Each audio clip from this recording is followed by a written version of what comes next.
The ocean off the coast of Los Angeles, widely considered one of the most beautiful places on this entire planet. But beneath the surface, there is an environmental catastrophe. As many as 500,000 barrels of DDT, a toxic chemical banned when Nixon was president, were dumped near Catalina Island decades ago. The disaster haunts us to this day, and it is the subject of a new documentary. We never really finished the DDT story. There's still a whole lot we don't know, and this is ground zero. We're talking about a place where potentially 500,000 barrels of it were dumped. It's very abnormal to have a wildlife species developing a cancer at such a high prevalence. It's striking just how much sea lions can tell us about the environment that we also live and swim and breathe in. That's the part that to me is so scary. What are the long-term effects of this contaminant being out there? Not only to the wildlife, but to humans. That, we're in this together, right?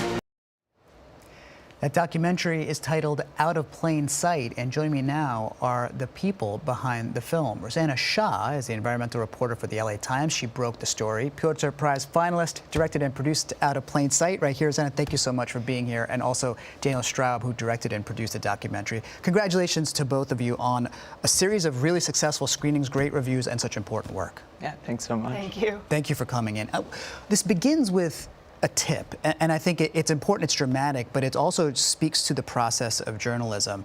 This call from a UCSB expert who had a tip for you in 2019 going into 2020. Tell us about it.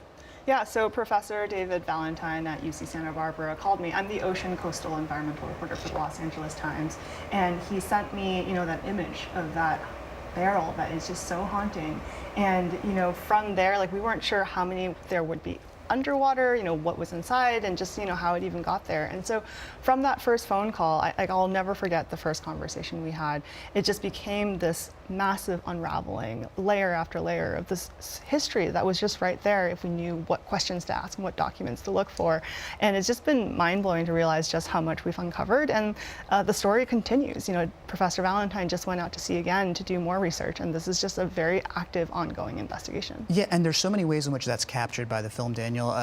From what I understand, this is sort of an unprecedented venture for the LA Times to take this reporting this way, turn it into a documentary. You both directed it, but you've brought this kind of experience with film before. Talk about the ways in which this was different and how you brought that lens to this work. Yeah, really what makes this project different than a lot of other documentaries like this is that Rosanna joined me as a director and a producer on the project.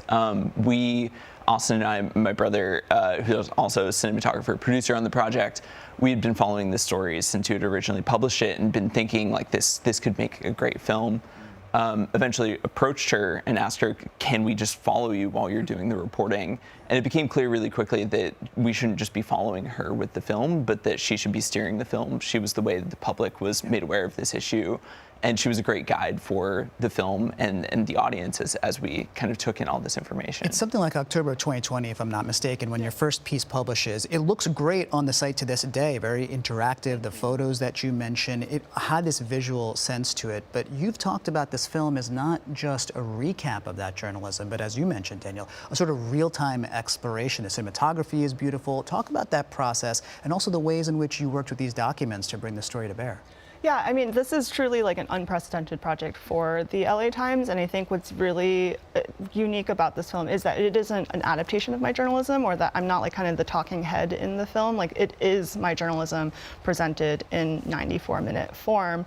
And it's interesting, the film documents the journalism process. The audience at any point in the film only knows what I knew in that moment, what the scientists knew in the moment. The film also documents the scientific process. And I think that what has been really moving to realize is that all of these sources, all of these scientists and experts trusted us to film them, to ask them questions, during the process of before the paper got published, before the peer-reviewed science, was actually printed. And in the same way, you documented, the first article prompted all of these things, but then all of the other follow-up articles, the follow-up news, the follow-up revelations, and what we have started to call the plot twist, all of that was documented in live time, and you really feel that ongoing kind of process in the language of the film. A big part of this is this history for Los Angeles with DDT. As we mentioned, it's outlawed, and there was a lot of reporting at the time of some of the ways in which the company that made DDT was sending it out to the ocean, but the ways in which these barrels were taken out, underreported, right? Tell us more about that. Yeah, I mean, it was both documented and not documented, but ultimately, like, it was allowed. That was the standard practice at the time in the 40s and 50s, to get rid of all the unwanted toxic chemicals and industrial waste that we thought would be too close on land if we put it into a landfill. And so we were able to uncover so much archival footage of just, you know, this was not a story unique to Los Angeles. Like, we treated the ocean universally as the world's largest landfill.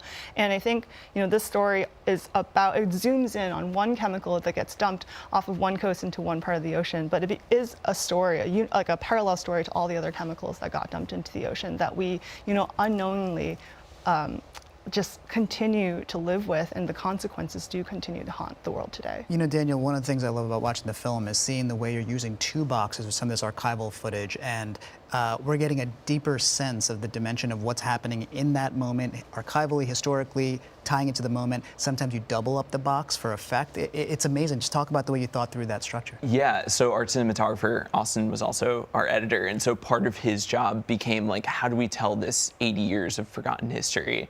And so before we had really shot more than a couple of days, Austin had started diving into the archive and unearthing hundreds of hours of this sort of undigitized or unseen or just not seen in a long time footage. And it became really clear, like, if we were going to tell the story about what's going on now, it was important to understand what had led us to that point. And so there's a lot of points in the film, like you're saying, where we had these sort of side-by-side things, and then there's other points in the film where we, you know, just in an instant jump, and we're 40 years into the future seeing the effects of that now. Yeah.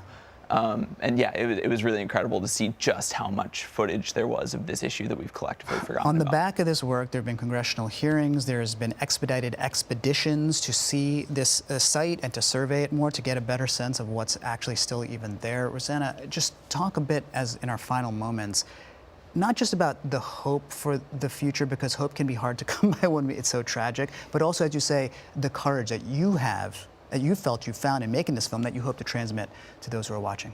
Thank you. And we've heard so many people say, like, I am so inspired by the work that is happening, to realize that there are so many scientists so actively engaged on this issue. You see the EPA in the film as well, really asking the next questions. And I think we're actually playing at the National Academy of Sciences on Thursday as well in Washington, D.C. And it's going to be an incredible gathering of science and policy folks and major decision makers. And I think just see this conversation advance forward. You know, I never get to see my journalism, you know, I never get to see people read my articles, but to see people really experience the film and to, like, facilitate and spark such deep conversations together. Like, people experience a movie together, and it's been just so cool having everyone in a theater collectively think about just such a, you know, important issue that just flew under the radar for so long. Well, I'm happy you're having that experience. It's a power of good journalism. It's a power of good filmmaking. The two of you came together to make something very special. Again, the reviews are telling a story, and you have done a great job doing that today. Thank you so much for being here. Honored to have you both. Thanks for having us. Thank you, Rosanna Xia and Daniel Straub, talking about Out of Plain Sight,